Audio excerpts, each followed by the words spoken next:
Voyons ce qu'est une DSN partielle anticipée.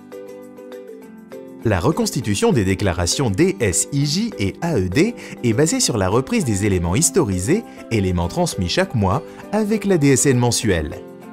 Dans le cas où le contrat du salarié n'a pas encore fait l'objet d'un envoi en DSN le mois précédent et qu'un signalement d'événement doit être émis avant que cette DSN du mois précédent ne parvienne au système DSN, une DSN partielle anticipée doit être envoyée avant le signalement d'événement. Qu'est-ce qu'une DSN partielle ? Une DSN partielle est une DSN mensuelle qui ne va porter que sur le ou les salariés concernés par le ou les signalements d'événements envoyés avant que la DSN mensuelle normale du mois en cours ne soit parvenue au système DSN. Concrètement, cette DSN partielle regroupera le lot de salariés ayant fait l'objet d'un solde de tout compte en cours de mois dès lors que le début de contrat de ces salariés est intervenu postérieurement à la clôture de la paye du mois précédent. Cette modalité est surtout à utiliser pour les contrats dont la date de début et la date de fin interviennent sur le même mois dans le cadre du respect de délais de 5 jours pour signalement de ces départs. À noter que concernant les arrêts de travail pour maladie, si l'impact en paye est enregistré sur le mois courant, les mêmes modalités seront à activer. Les informations nécessaires pour reconstituer les conséquences du signalement sont celles du contrat S21.G00.40 et de la rémunération portée dans le solde de tout compte. La liste des blocs obligatoires est la suivante.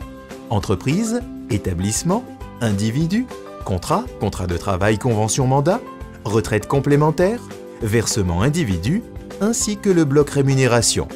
La liste des rubriques présentes dans chaque bloc doit être valorisée de la même façon que la DSN mensuelle, puisqu'il s'agit de données administratives du personnel, notamment pour les blocs entreprise, établissement, individu, contrat de travail convention mandat et le bloc retraite complémentaire. Les informations concernant le versement individu doivent contenir les éléments en concordance avec le solde de tout compte et devront être les mêmes lors de la clôture de la paie qui sera transmise dans la DSN du mois, qui sera en annulé remplace certains salariés ayant été transmis en anticipé. Versement individu et le bloc rémunération. Pourquoi envoyer la DSN partielle par anticipation ? La DSN partielle va permettre d'informer le système d'information de l'existence de ce nouveau contrat et ainsi de ne pas provoquer l'échec de la reconstitution de l'attestation employeur. En effet, tant que le nouveau contrat n'a pas fait l'objet d'un envoi dans une DSN mensuelle acceptée au point de dépôt, ce dernier n'est pas encore connu du système d'information. Comment envoyer une DSN partielle anticipée ? La DSN partielle fonctionne avec le même principe de dépôt que la DSN mensuelle.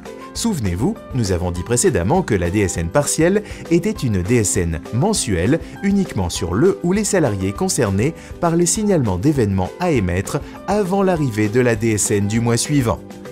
La DSN partielle est donc soumise à la même contrainte, à savoir qu'à partir du moment où une DSN partielle est acceptée, toute nouvelle DSN partielle devra faire l'objet d'un dépôt en annulé remplace de la précédente.